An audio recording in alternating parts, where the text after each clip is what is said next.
ओम नमः शिवाय। आज हम कोटि रुद्र संहिता का अध्याय 27 और 28 शुरू करने जा रहे हैं। वैद्यनाथेश्वर ज्योतिर्लिंग के प्राकट्य की कथा तथा महिमा।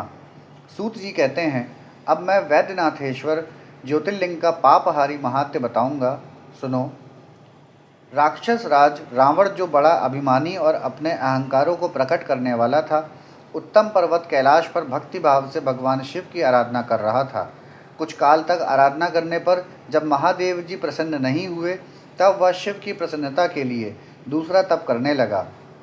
पुलस्त्य कुलनंदन श्रीमान रावण ने सिद्धि के स्थानभूत हिमालय पर्वत से दक्षिण वृक्षों से भरे हुए वन में पृथ्वी पर एक बहुत बड़ा गड्ढा खोदकर उसमें अग्नि की स्थापना की और उसके पास ही भगवान शिव को स्थापित करके हवन आरंभ किया। ग्रीष्म ऋतु में वह 5 अग्नियों के बीच में बैठता, वर्षा ऋतु में खुले मैदान में चबूतरे पर सोता और शीतकाल में जल के भीतर खड़ा रहता। इस तरह 3 प्रकार से उसकी तपस्या चलती थी। इस रीति से रावण ने बहुत तप किया, तो भी दुरात्माओं के लिए, जिनको रिझाना कठिन है, वे परमात्मा महेश्वर उस पर प्रसन्न नहीं हुए। तब महामनस्वी दैत्यराज रावण ने अपना मस्तक काटकर शंकर जी का पूजन आरंभ किया। विधि पूर्वक शिव जी की पूजा करके वह अपना एक एक सिर काटता और भगवान को समर्पित कर देता था। इस तरह उसने क्रमशः अपने 9 सिर काट डाले। जब एक ही सिर बाकी रह गया, तब भक्तवत्सल भगवान शंकर संतुष्ट एवं प्रसन्न हो वहीं उसके सामने प्रकट हो गए। भगवान शिव ने उसके सभी मस्तकों को पूर्वत निरोग करके उसे उसकी इच्छा के अनुसार अनुपम उत्तम बल प्रदान किया।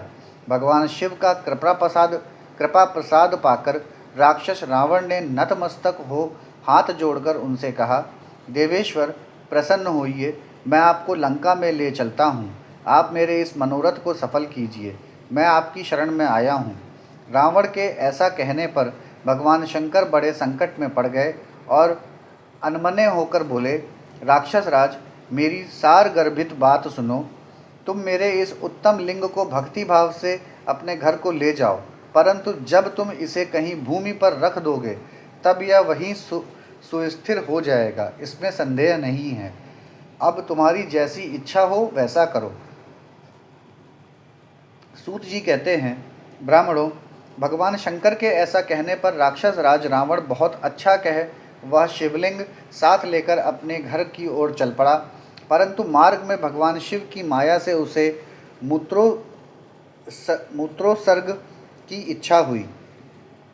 पुलस्त्य नंदन रावण सामर्थ्यशाली होने पर भी मूत्र के वेग को रोक न सका। इसी समय वहां आसपास एक ग्वाले को देखकर उसने प्रार्थना पूर्वक वह शिवलिंग उसके हाथ में थमा दिया और स्वयं मूत्र त्याग के लिए बैठ गया। एक मुहूर्त बीतते बीतते वह ग्वाला उस शिवलिंग के भार से अत्यंत पीड़ित हो व्याकुल हो गया। तब उसने उसे पृथ्वी पर रख दिया। फिर तो वह हीरकमय शिवलिंग वहीं स्थित हो गया। वह दर्शन करने मात्र से संपूर्ण अभीष्टों को देने वाला और पाप राशि को हर लेने वाला है। मुने, वही शिवलिंग तीनों लोकों में वैद्यनाथेश्वर के नाम से प्रसिद्ध हुआ, जो सत्पुरुषों को भोग और मोक्ष देने वाला है।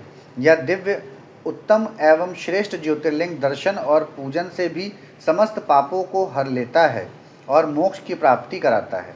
वह शिवलिंग जब संपूर्ण लोकों के हित के लिए वहीं स्थित हो गया, तब रावण भगवान शिव का परम उत्तम वर पाकर अपने घर को चला गया। वहाँ जाकर उस महान असुर ने बड़े हर्ष के साथ अपनी प्रिया मंदोदरी को सारी बातें कह सुनाई। इंद्र आदि संपूर्ण देवताओं और निर्मल मुनियों ने जब यह समाचार सुना, तब वे परस्पर सलाह करके वहां आए। उन सब का मन भगवान शिव में लगा हुआ था। उन सब देवताओं ने उस समय वहां बड़ी प्रसन्नता के साथ शिव का विशेष पूजन किया। वहां भगवान शंकर का प्रत्यक्ष दर्शन करके देवताओं ने उस शिवलिंग की विधिवत स्थापना की और उसका वैद्यनाथ नाम रखकर उसकी वंदना और स्तवन करके वे स्वर्गलोक को चले गए। ऋषियों ने पूछा, सूत जी, जब वह शिवलिंग वहीं स्थित हो गया तथा रावण अपने घर को चला गया, तब वहाँ कौन सी घटना घटित हुई, यह आप बताइए। सूत जी ने कहा, ब्राह्मणों, भगवान शिव का परम उत्तम वर पाकर महान असुर रावण अपने घर को चला गया। वहाँ उसने अपनी प्रिया से जब सब बातें कहीं और वह अत्यंत आनंद का अनुभव करने लगा। इधर इस समाचार को सुनकर देवता घबरा गए कि पता नहीं यह देवद्रोही महादुष्ट रावण भगवान शिव के वरदान से बल पाकर क्या करेगा। उन्होंने नारद जी को भेजा। नारद जी ने जाकर रावण से कहा, तुम कैलाश पर्वत को उठाओ, तब पता लगेगा कि शिव जी का दिया हुआ वरदान कहाँ तक सफल हुआ। रावण को यह बात जच गई। उसने जाकर कैलाश को उखाड़ लिया। इससे सारा कैलाश हिल उठा। तब गिरजा के कहने से महादेव जी ने रावण को घमंडी समझकर इस प्रकार शाप दिया। महादेव जी बोले, रे दुष्ट भक्त दुर्बुद्धि रावण, तू अपने बल पर इतना घमंड ना कर। तेरी इन भुजाओं का घमंड चूर करने वाला वीर पुरुष शीघ्र ही इस जगत में अवतीर्ण होगा। सूत जी कहते हैं, इस प्रकार वहाँ जो घटना हुई उसे नारद जी ने सुना। रावण भी प्रसन्न चित्त हो जैसे आया था उसी तरह अपने घर को लौट गया। इस प्रकार मैंने वैद्यनाथेश्वर का महात्म्य बताया है। इसे सुनने वाले मनुष्यों का पाप भस्म हो जाता है। यहाँ पर हमारा अध्याय 27 और 28 समाप्त होता है। अब हम अध्याय 29 और 30 शुरू करने जा रहे हैं। नागेश्वर नामक ज्योतिर्लिंग का प्रादुर्भाव और उसकी महिमा। सूत जी कहते हैं, ब्राह्मणों, अब मैं परमात्मा शिव के नागेश नामक परम उत्तम ज्योतिर्लिंग के आविर्भाव का प्रसंग सुनाऊंगा। दारुका नाम से प्रसिद्ध कोई राक्षसी थी जो पार्वती के वरदान से सदा घमंड में भरी रहती थी। अत्यंत बलवान राक्षस दारुक उसका पति था। उसने बहुत से राक्षसों को साथ लेकर वहाँ सत्पुरुषों का संहार मचा रखा था। वह लोगों के यज्ञ और धर्म का नाश करता फिरता था। पश्चिम समुद्र के तट पर उसका एक वन था जो संपूर्ण समृद्धियों से भरा रहता था। उस वन का विस्तार सब ओर से 16 योजन था। दारुका अपने विलास के लिए जहाँ जाती थी वहीं भूमि, वृक्ष तथा अन्य सब उपकरणों से युक्त वह वन भी चला जाता था। देवी पार्वती ने उस वन की देखरेख का भार दारुका को सौंप दिया था। दारुका अपने पति के साथ इच्छानुसार उसमें विचरण करती थी। राक्षस दारुक अपनी पत्नी दारुका के साथ वहाँ रहकर सबको भय देता था। उससे पीड़ित हुई प्रजा ने महर्षि और औरव की शरण में जाकर उनको अपना दुख सुनाया। औरव ने शरणागतों की रक्षा के लिए राक्षसों को यह शाप दे दिया कि ये राक्षस यदि पृथ्वी पर प्राणियों की हिंसा या यज्ञों का विध्वंस करेंगे तो उसी समय अपने प्राणों से हाथ धो बैठेंगे। देवताओं ने जब यह बात सुनी तब उन्होंने दुराचारी राक्षसों पर चढ़ाई कर दी। राक्षस घबराए।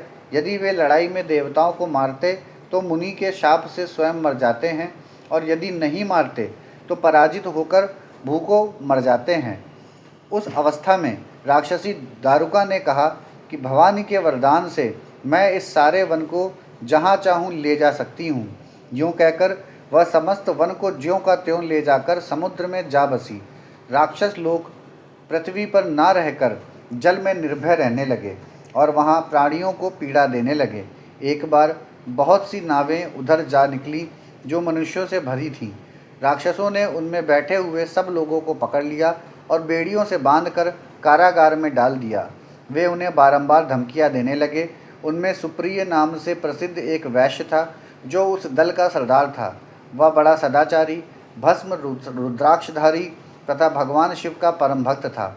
सुप्रिय शिव की पूजा किए बिना भोजन नहीं करता था। वह स्वयं तो शंकर का पूजन करता ही था, बहुत से अपने साथियों को भी उसने शिव की पूजा सिखा दी थी। फिर सब लोग नमः शिवाय मंत्र का जप और शंकर जी का ध्यान करने लगे।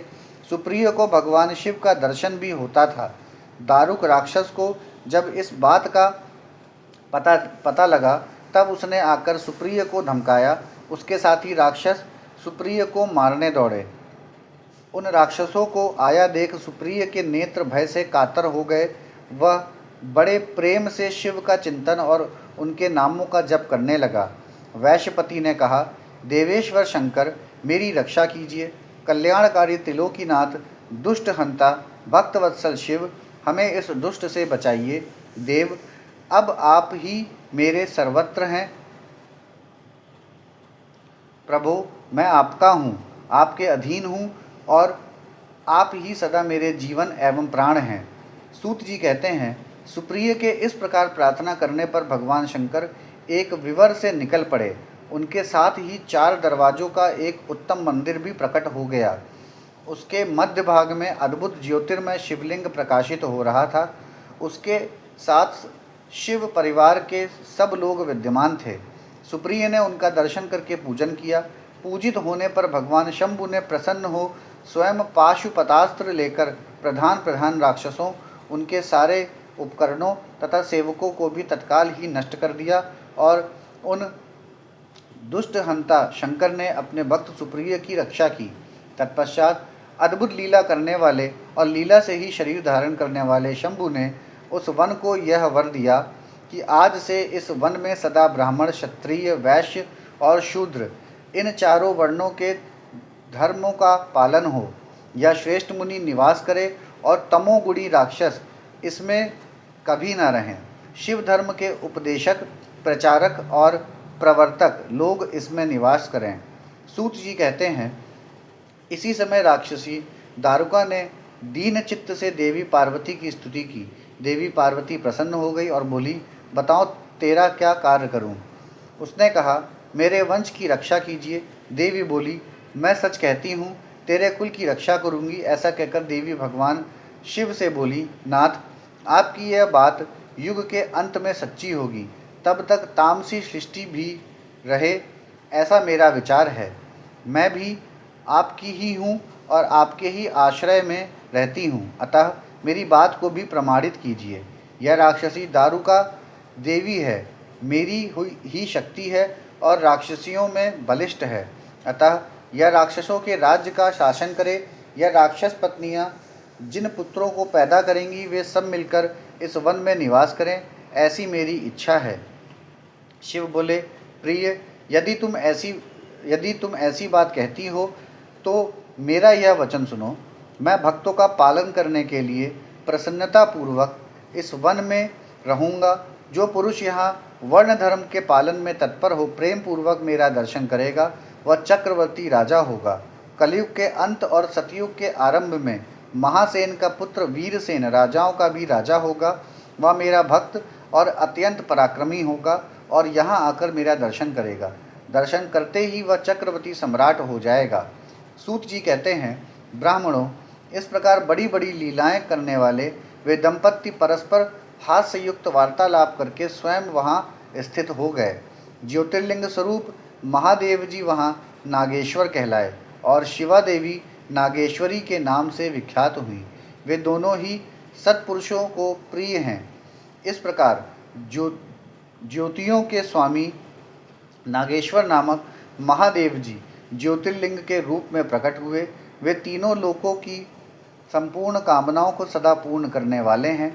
जो प्रतिदिन आदरपूर्वक नागेश्वर के प्रादुर्भाव का यह प्रसंग सुनता है, वह बुद्धिमान मानव महापातकों का नाश करने वाले संपूर्ण मनोरथों को प्राप्त कर लेता है। यहाँ पर हमारा अध्याय 29 और 30 समाप्त होता है। ओम नमः शिवाय।